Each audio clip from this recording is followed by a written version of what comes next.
Hey everybody, Lawrence here with 30 Basic Terrain, coming at you with another one. Not too long ago, well, back in the beginning of November, I went to a historical miniatures convention called Fallen in Lancaster, Pennsylvania. Obviously, historical miniatures convention, so it was about historical miniature wargaming. Now, I went there primarily to look at terrain and tables and, maybe get some ideas for builds. I did get some. But secondary reason I went there was to see if I could pick up some Victrix miniatures. Vitrix is a primarily historical miniatures company. I think they're based in England or UK. But I had seen some reviews of some of their stuff, and it was like, okay, it's like I've been garnering a small interest in historical miniatures, but it's like if I'm gonna get some, I want to get some that I can use in both historical and fantasy gaming because I am primarily a fantasy game player. It's my jam. What can I say? But I wound up picking up a box or a bag of their early armored Saxon warriors. Yeah, they kind of Viking-ish, but when I say a bag, Victor sends it. I picked up a couple bags of stuff, but they put theirs in these heavy-duty plastic bags. And I will say this, I really like this because you can actually see the sprues that are in there. And, I know different companies put pictures of the sprues on the back, but, I like it better when I can actually see the sprue itself. So, but I'm going to just basically show you my impressions of it, the basic kit, and maybe the assembly of one of the miniatures. So, but before we get to it, I want to thank my patrons, Dungeon Matron, Be a Geek, Corel, Rick Spotton, and Sykes. Your guys' help every month is greatly appreciated, and I tell you what, I can't thank you guys enough. All right, let's get to it. Here I've got the little card that comes on top of the package or bag, and basically telling you what you're getting. 36 highly detailed miniatures, early armored Saxons, and of course on the back is telling, giving you a little more description and giving you a couple examples here of assembled models. Now, and of course, they give you a little instruction page here to show you how to assemble each individual one. And from what I understand, with a little bit of imagination, you can actually take parts from other kits and mix and match. Not all parts will fit, but you can actually do that. So you can kit bash from one kit to another if you want to. Now, I'm only going to show you one sprue here because it's 36 miniatures in the kit, but it is basically 6 miniatures a sprue, and you get 6 sprues. So, there's no point in showing you 6 of the same thing. But there's 6 bodies, a bunch of shields, weapons. I mean, there is a whole lot of stuff here. And you got javelins, you have spears, all the different bodies, and unfortunately they come with those small little bases to the feet, but you can get around that. This kit comes with a lot of variation, so you can have, like I said, axes, swords, spears, javelins, a great amount of choices as far as weaponry goes. Now granted, these are all like armored guys and some leather armor, mainly like chainmail and scale mail. And you have a lot of different options for heads, so it's not like you are going to be building the exact same miniature 6 times out of, you have options. You're going to have a lot of variation, and the more I'm looking at this, there's a lot of nice detail to it. It's like the back of the shield, it's all nice little wood grain pattern. Of course, the front of the shields are smooth, but they're putting in details that may not be needed, but they're putting it in. But these details are not overdone. There's not so much stuff on these miniatures. You're just like, ugh, I don't want to paint this. They have what's needed, and they don't put a whole lot of stuff. The whole miniature isn't covered with skulls and spikes. GW.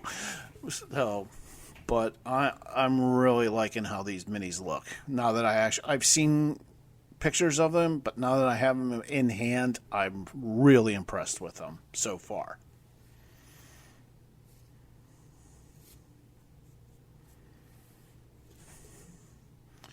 Now, I'm going to assemble this one here, and I'm pretty much going to follow along with the directions just for sanity's sake, I guess. I don't know. But it's just, I'm not like completely used to assembling from a kit like this because I've been playing. I used to back in the day, but when I played other games that required a lot of assembly, but ever since I've primarily gone with role-playing games like I do now, there's not a whole lot of assembly to a lot of our models. But with this kit, there is assembly. It's just part of if when you buy a kit like this. But I'm cutting all the pieces off, and as you notice, I'm laying the pieces down on a piece of parchment paper. One more reason doing that is because my cutting mat underneath is gray and dirty, and I don't want to lose these little pieces. And if I put them on this parchment paper, I'll be able to see them really quick, and not with my poor eyesight. But it's just a matter of finding, going to the instructions, and then going to the sprue and finding, they're all numbered. So you shouldn't have too much of a problem doing it. But now that I've got all the parts out that I want... Oh, wait, no, I think I forgot an arm. Oh, well. No harm, no foul. The brand I'm using is Mr. Cement Deluxe for plastic models. But it stinks, but it works quick and it's good. So, and someone gave it to me for free. There's another reason to use it. It's just a matter of gluing all the different parts into places that it needs to go and doing that 36 times. But the thing, I'm just using a short sword, shield, and of course a scabbard there, and gluing on the shield. It's not that hard. It's pretty quick and pretty simple to get each one done. But now that it's assembled, something I like to do is I like to add the basing materials prior to priming. And for that, I'm just using some PVA, and I've got some construction sand there for some variation in like different sizes of grit or whatever you want to call it. I like doing that because any paint that falls on top of it will also help seal it in place. So, but like I said, I didn't like the bases, so I just glued them onto these 20 mil rounds. And as you can see, there's a lot of nice detail to these. I'm really liking the Vitrix miniatures, and I will most definitely be ordering more in the future. Or at the next convention I go to, I'll pick some more up. They look good. They're nice dynamic poses. They're not like all very static and standing still. And at 28 mil, they fit pretty well. And these are Reaper Bones miniatures, so you can see how they scale with another line. These will be great for on the tabletop. Hey everybody, if you made it this far, it means you watched it in. And as always, I can't thank you enough. I really do appreciate it. My impressions of the Victrix miniatures, highly detailed. I really like the way they look. I think they're going to be a joy to paint. Ease of assembly, I'm kind of out of it as far as assembling multi-part miniatures in a kit like this. So, but still, they were relatively, all 36 of them were relatively easy to assemble for me. The only criticism I have of the entire kit is the small bases on the feet.